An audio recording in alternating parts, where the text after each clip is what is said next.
Good morning everyone. Welcome back. Mechanical engineering के अंदर subject oil hydraulic और pneumatics में आप सबका स्वागत है। चैप्टर नंबर 6 की बात कर रहे थे। लास्ट लेक्चर में हमने चैप्टर नंबर 6 में जो हमारा क्विक एग्जॉस्ट वाल्व है उसके ऊपर डिस्कशन किया था। क्लियर है? जिसके अंदर हमने फॉरवर्ड मोशन और रिटर्न मोशन के थ्रू किस तरीके से क्विक एग्जॉस्ट वाल्व वर्क करता है वो देखा था। चले नेक्स्ट देखते हैं। आई थिंक तो चैप्टर नंबर 6 का लास्ट टॉपिक है।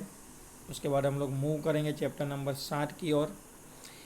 क्या कह रहे हैं यहाँ पे लास्ट टॉपिक के अंदर देखने वाले हम लोग आज के लेक्चर में टू प्रेशर वाल्व।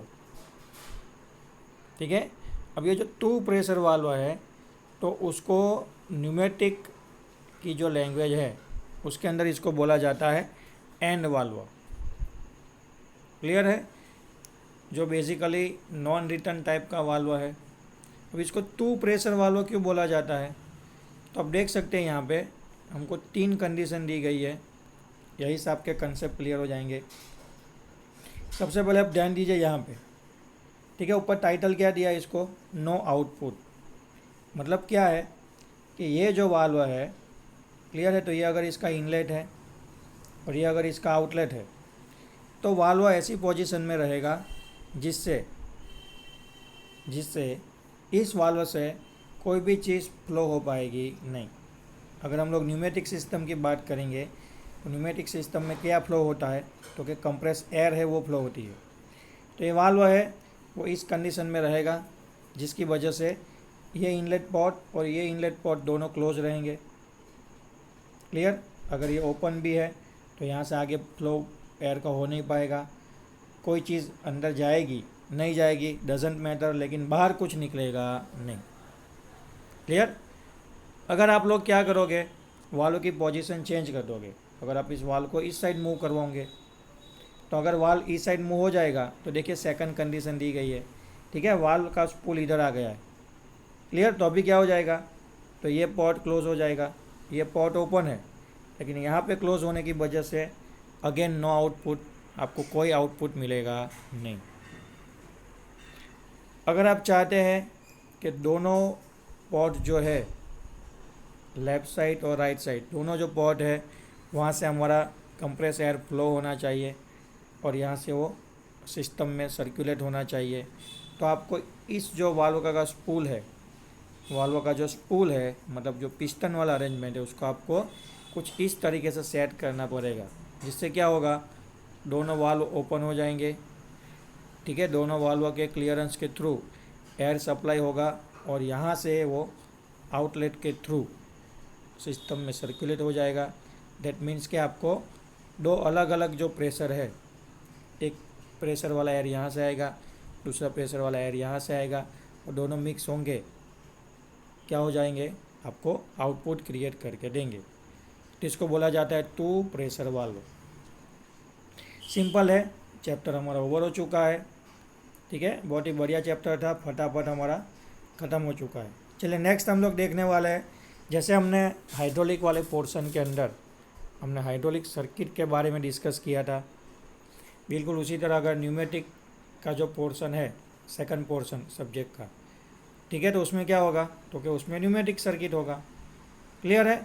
तो अगर आपको हाइड्रोलिक सर्किट आ गई होगी, आपने सारी हाइड्रोलिक सर्किट जो मैंने आपको लेक्चर में सिखाई थी, अगर आपने वो सीख ली होंगी, आपको वो समझ में आ रही होगी, तो ये जो चैप्टर है वो आपको एकदम मक्खन की तरह लगेगा।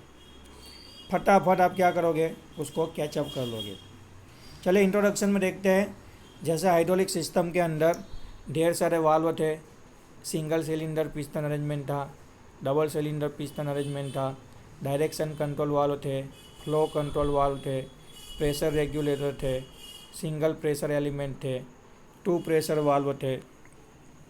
तो जितने कंपोनेंट हमने सर्किट डिज़ाइन करते समय सीखे थे या फिर जितनी भी हमने सर्किट डिज़ाइन की थी हाइड्रोलिक सिस्टम के अंदर, सेम टू सेम वही सारी चीज़ हम लोग न्यूमेटिक सिस्टम में यूज़ करेंगे। वहाँ पे जिस तरीके से काम होता था बिल्कुल उसी तरह यहाँ पे भी काम होगा।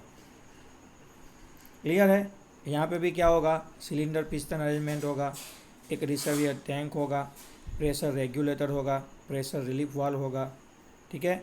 अलग अलग वाल्व होंगे, direction control valve, pressure control valve, flow control valve, सारी चीज़ें आपको सेम देखने को मिलेगी। चलिए फटाफट स्टार्ट कर देते हैं। सेम है तो ज़्यादा टाइम पास नहीं करेंगे और ज़्यादा समय वेस्ट भी नहीं करेंगे। सबसे पहला ही हमारा टॉपिक क्या है, सिंगल एक्टिंग सिलेंडर। क्या है सबसे पहला टॉपिक हमारा, सिंगल एक्टिंग सिलेंडर कंट्रोल। कि अगर न्यूमेटिक सिस्टम के अंदर सिंगल एक्टिंग सिलेंडर होता है तो with the help of the pneumatic system वो किस तरीके से अप्लाई होगा। तो देखिए आपको यहाँ पे 3/2 और यहाँ पे भी 3/2 डायरेक्शन कंट्रोल वाला दिया गया है। क्लियर।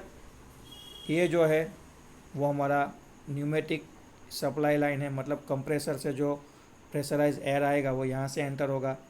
ये वाल्व का स्पूल है, जैसे आप वाल्व को ओपन करोगे, स्पूल को ऑपरेट करोगे, ये जो सप्लाई लाइन है, ये जो हमारी सप्लाई लाइन है वो सीरीज़ के साथ कनेक्ट हो जाएगी। प्रेशराइज कंप्रेस एयर है वो सिलेंडर के अंदर एंटर होगा और पिस्टन को धक्का देगा, तो पिस्टन हमारा लेफ्ट टू राइट मूव करेगा। क्लियर। फॉरवर्ड स्टॉक लग जाएगा, कुछ ना कुछ वर्क क्रिएट हो जाएगा। अब आपका काम ख़त्म हो चुका है, एयर के अंदर जो प्रेशर था वो यूटिलाइज हो चुका है। अब एयर का प्रेशर क्या हो जाएगा, ड्रॉप हो जाएगा। जैसे ही एयर का प्रेशर ड्रॉप होगा, स्प्रिंग क्या करेगी, तो अभी स्प्रिंग का जो फोर्स है वो कंप्रेस एयर के कंपेयर में ज़्यादा है, तो स्प्रिंग क्या करेगी, तो कि पिस्टन को पीछे धक्का देने की कोशिश करेगी। ठीक है। पहले भी धक्का देती थी, लेकिन पहले कंप्रेस एयर का प्रेशर ज़्यादा था तो वो सह पाए, वो कुछ नहीं कर पाई। लेकिन अभी प्रेशर ड्रॉप हो चुका है, ठीक है, कंप्रेस एयर को यूटिलाइज कर लिया हमने, तो प्रेशर ड्रॉप होने की वजह से अभी स्प्रिंग का फोर्स बढ़ जाएगा और स्प्रिंग क्या करेगी, पिस्टन को वापस फ्रॉम राइट टू लेफ्ट धक्का देगी। उस समय पे हमारा जो वाल्व है, ठीक है, आप जो स्पूल है उसको वापस ऑपरेट करोगे। इस कंडीशन में ये जो हमारी लाइन थी ना वो भी क्रॉस में कनेक्ट होगी। आप देख सकते हैं यहाँ पे रिटर्न लाइन, हमारी जो सप्लाई लाइन थी वो भी लॉक हो जाएगी और पिस्टन की जो रिटर्न लाइन है वो कनेक्ट हो जाएगी। दैट मीन्स कि पिस्टन की जो सप्लाई लाइन है वो अभी हमारी रिटर्न लाइन से कनेक्ट हो जाएगी, यानी पोर्ट 2 वो पोर्ट 3 से कनेक्ट हो जाएगा। और जो भी प्रेशर ड्रॉप किया हुआ एयर है वो वाल्व के थ्रू वापस रिटर्न चला जाएगा। आप चाहो तो उसको एटमॉस्फेयर में खुला छोड़ दो या फिर वापस कंप्रेसर में ले जाके कंप्रेस करो, डजेंट मैटर, आप जैसा करना चाहो वैसा कर सकते हैं। वर्किंग मेन आपको समझना है। अब क्या होगा, तो कि स्प्रिंग पिस्टन को वापस धक्का दे रही है फ्रॉम राइट टू लेफ्ट, ठीक है, जिसकी वजह से पिस्टन के अंदर जो कुछ भी एयर होगा जिसका प्रेशर ड्रॉप हो चुका है वो अभी धक्का लगने की वजह से, स्प्रिंग का फोर्स लगने की वजह से रिटर्न लाइन से पास होके वापस जा रहा है। ठीक है। जैसे ये प्रोसेस ख़त्म हो जाएगा, एक पहला साइकिल कंप्लीट हो चुका है। वापस आप लोग क्या करोगे, वाल्व को ऑपरेट करोगे, ठीक है। पोर्ट 1 कनेक्ट हो जाएगा पोर्ट 2 के साथ, वापस कंप्रेस एयर पिस्टन में जाएगा, वापस piston left to right movement करेगा और कुछ ना कुछ आउटपुट क्रिएट करके देगा। ठीक है। आप बोलोगे कि सर ये तो सेम टू सेम है हाइड्रोलिक सिस्टम जैसा, तो जी भाई कब से ही मैं बोल रहा हूँ कि ये सेम टू सेम है। आपको कुछ नहीं करना है, आपको अगर वो कंसेप्ट याद है, अगर आप वो सीख चुके हैं, आपके दिमाग में वो बैठ गया है, तो ये आपको बिल्कुल भी हार्ड लगने वाला नहीं है। ठीक है। एक एग्जांपल दिया गया है, एग्जांपल देख लीजिए आप। 3/2 डायरेक्शन कंट्रोल वाला दिया गया है, ठीक है। डजेंट मैटर, इम्पोर्टेंट नहीं है तो इसको स्किप करेंगे। चलिए आगे देखते हैं कि जो इनडायरेक्ट कंट्रोल होता है, मतलब हमारा जो ऊपर हमने सिंगल एक्टिंग सिलेंडर देखा ना, फॉरवर्ड जाता था, रिटर्न आता था, कंप्रेसर की वजह से फॉरवर्ड जाता था, स्प्रिंग की वजह से रिटर्न आता था। इसको अगर आप लोग इनडायरेक्टली कंट्रोल करना चाहते हैं तो देखिए इनडायरेक्ट कंट्रोल करने में क्या होगा, तो इनडायरेक्ट कंट्रोल करने में जो हमारा मेन है ना सर्किट वो यहाँ तक था, मतलब यहाँ पे स्पूल था, ठीक है। आप स्पूल को क्या करते थे, यहाँ पे स्पूल था ना, उसको आप ऑपरेट करते थे, धक्का देते थे तो वाल्व अपना पोजीशन चेंज करता था, ठीक है। तो ये जो स्पूल था ना वो हम लोग मैन्युअली ऑपरेट करते थे, ठीक है। अगर आप चाहते हो कि ये जो हमारा डायरेक्शन कंट्रोल वाल्व सर्किट के अंदर दिया गया है, ये वाला, इसको अगर आप लोग ऑटोमेटिक ऑपरेट करना चाहते हैं, ठीक है, तो वो वाल्व का जो स्पूल है उसको धक्का देने के लिए या फिर वापस खींचने के लिए ये हम लोग क्या कर सकते हैं, इनडायरेक्ट कंट्रोल क्रिएट कर सकते हैं। ठीक है, तो देखिए क्या हो जाएगा, ये जो वाल्व है ना, इसको ऑपरेट करने के लिए हमने एक और 3/2 डायरेक्शन कंट्रोल वाल्व यूज़ किया है। सेम टू सेम यहाँ पे भी ये वाले वाल्व को ऑपरेट करने के लिए हमने सेम उसके नीचे दूसरा 3/2 डायरेक्शन कंट्रोल वाल्व अटैच किया है। अब बहुत ही सिंपल वर्किंग है, आपको ये जो स्पूल है उसको धक्का देना है, पोर्ट ए को पोर्ट 2 के साथ कनेक्ट करना है। वापस एक बार बोल रहा हूँ, आपको स्पूल को धक्का देना है, प्रेस करना है, पोर्ट 1 को पोर्ट 2 के साथ कनेक्ट करना है। ठीक है, तो इसके लिए आपको क्या करना पड़ेगा, तो इसके लिए ना आपको ये नीचे वाला जो वाल्व है उसका स्पूल को ऑपरेट करना पड़ेगा। जैसे आप नीचे वाले जो वाल्व है 3/2 डायरेक्शन कंट्रोल वाल्व, उसके स्पूल को आप धक्का दोगे, प्रेस करोगे, तो यहाँ पे जो कंप्रेस एयर का जो इनलेट है पोर्ट 1, वो यहाँ पे इसके साथ कनेक्ट हो जाएगा। कंप्रेस एयर आगे बढ़ेगी और ये जो वाल है उसके स्पूल को प्रेस करेगी। जैसे ही ये वाल है उसका स्पूल प्रेस होगा, यहाँ का जो मेन सप्लाई लाइन है पोर्ट 1, वो पोर्ट 2 के साथ कनेक्ट हो जाएगा और आगे का फंक्शन को आपको मालूम ही है। क्लियर? आप पोजीशन चेंज करना चाहते हैं, ठीक है, सेकंड पोजीशन में आप क्या करना चाहते हैं, तो ये जो हमारा पोर्ट 2 है वो आप पोर्ट 3 के साथ कनेक्ट करना चाहते हैं। क्लियर? तो आपको क्या करना पड़ेगा, यहाँ पे स्पूल को वापस खींचना पड़ेगा। तो बिल्कुल उसी तरह आप क्या करेंगे, यहाँ पे स्पूल को ऑपरेट करेंगे, जिसकी वजह से ये जो लाइन है वो इधर कनेक्ट हो जाएगा। क्लियर? देख सकते हैं आप, ये जो लाइन है इधर कनेक्ट हो जाएगा और इसकी मदद से ये जो वाल्व है वो इनडायरेक्टली हमारा कंट्रोल हो जाएगा। क्लियर? तो एक वाल्व को ऑपरेट करने के लिए हमने दूसरा वाल्व रखा। क्लियर? तो आप सोचोगे कि सर ऐसी कौन सी कंडीशन होती है, तो जहाँ पे आपका जो न्यूमेटिक सिस्टम है वो बहुत ही जाइंट है, मतलब एक बड़ा सा न्यूमेटिक सिस्टम है जिसके अंदर काफ़ी ढेर सारे सिलेंडर पिस्टन अरेंजमेंट लगे हुए हैं। ठीक है, बहुत सारे टूल है एंडिंग में जो वर्क कर रहे हैं। ठीक है, तो उसके अंदर एक मेन सप्लाई लाइन होगा, मेन सप्लाई लाइन से दूसरे बहुत सारे ब्रांचेस के थ्रू ऑक्सिलरी सप्लाई लाइन निकलेंगे, उसमें भी ढेर सारे वाल्व लगे होंगे। क्लियर है? तो क्या आप सिस्टम के अंदर घुस के सारे वाल्व को ऑपरेट करेंगे 1 बाय 1?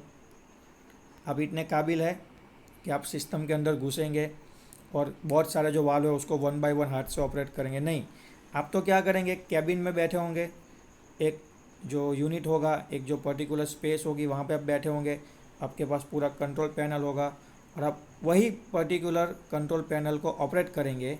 जो 10-12 या फिर 4-5 बटन है उसको आप सीधे एक जगह पे बैठे बैठे ऑपरेट करेंगे और पूरा जो आपका हाइड्रोलिक सिस्टम है या फिर पूरा आपका जो जायंट बहुत ही बड़ा न्यूमेटिक सिस्टम है वो एक छोटे से कैबिन में बैठ के वहाँ पे बैठे बैठे आप उसको कंट्रोल कर सकते हैं।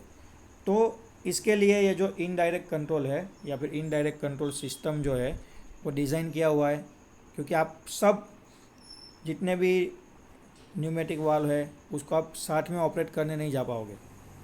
ठीक है, या फिर इतने आदमी भी नहीं है, और आदमी होंगे तो वो एफिशिएंटली काम भी नहीं कर पाएंगे ना। और ऑटोमेशन नाम की भी चीज़ है कि नहीं, सिस्टम को ऑटोमेटिक बनाना है, तो इसके लिए आपने क्या कर दिया, एक छोटा सा कैबिन बना दिया, वहाँ पे आपने क्या कर दिया, 4-5 बटन लगा दिए, वहीं से आपके 3-4 वाल्व ऑपरेट होंगे और वो 3-4 वाल्व है उसकी वजह से आपका पूरा बहुत ही कॉम्प्लेक्स और जायंट जो भी हाइड्रोलिक या न्यूमेटिक सिस्टम है वो ऑपरेट होगा। आपको मैं एक एग्जांपल देता हूँ, जैसे कि आपका जेसीबी है। ठीक है, जेसीबी में 2 चीज़ होती है, आगे जो पावड़ा होता है वो खुदाई कर सकता है, मिट्टी ढो सकता है, पीछे एक और पावड़ा होता है वो क्या करेगा, तो फ्लैट करने के लिए, ज़मीन रेत को फैलाने के लिए, मिट्टी को फैलाने के लिए यूज़ होता है। अब आप सोचिए कि वो एक छोटा सा तो नहीं कह सकते, बड़ा सा हाइड्रोलिक सिस्टम है, उसके अंदर ढेर सारे मोमेंट होते हैं सिलेंडर पिस्टन के। तो क्या सब जगह ऑपरेटर खुद वाल्व को प्रेस करने जाएगा? नहीं, वो तो मस्त बेचारा कैबिन में बैठा है और जो 4 लीवर है या फिर जो 6 लीवर होंगे, ठीक है, वो 6 लीवर की मदद से ही या फिर जो 4 लीवर है उसकी मदद से ही पूरे सिस्टम को वो वहाँ कैबिन में बैठे बैठे एफिशिएंटली कंट्रोल कर रहा है, उससे फंक्शन करवा रहा है, ठीक है। और जो भी वर्क के लिए सिस्टम को डिज़ाइन किया गया है, जो भी फंक्शन के लिए या फिर जो भी काम के लिए सिस्टम को डिज़ाइन किया गया है, वो उसको वहीं बैठे बैठे परफॉर्म करता है, वो भी एफिशिएंटली और एक्यूरेटली, बिना किसी गड़बड़ किए, बिना किसी एक्सीडेंट की वजह से किए, ठीक है। कोई एक्सीडेंट नहीं होता है, कोई फेलियर नहीं होता है, कोई गलती नहीं होती है। आराम से वो सिर्फ लीवर को ऑपरेट करते हुए बहुत ही कंफर्टेबली क्या कर सकता है, सेफ कंडीशन में सारी सिस्टम को वो ऑपरेट कर सकता है। तो वो होता है हमारे इनडायरेक्ट कंट्रोल सिस्टम की वजह से। ये तो मैंने आपको एक छोटा सा एग्जांपल समझाया कि भाई इनडायरेक्टली हम लोग सिंगल एक्टिंग सिलेंडर को कैसे कंट्रोल कर सकते हैं वो, ठीक है। ऐसी तो बहुत सारी चीज़ें हैं, बहुत सारी सर्किट है जो हम लोग डिस्कस करने वाले हैं। तो आज के लेक्चर में हम लोग यहीं तक रखेंगे। चैप्टर नंबर 7 हमने स्टार्ट कर लिया है, जिसका नाम है न्यूमेटिक सर्किट। क्लियर है? मिलेंगे नेक्स्ट लेक्चर में और दूसरी जो सर्किट है उसके ऊपर डिस्कशन करेंगे। तब तक के लिए थैंक यू।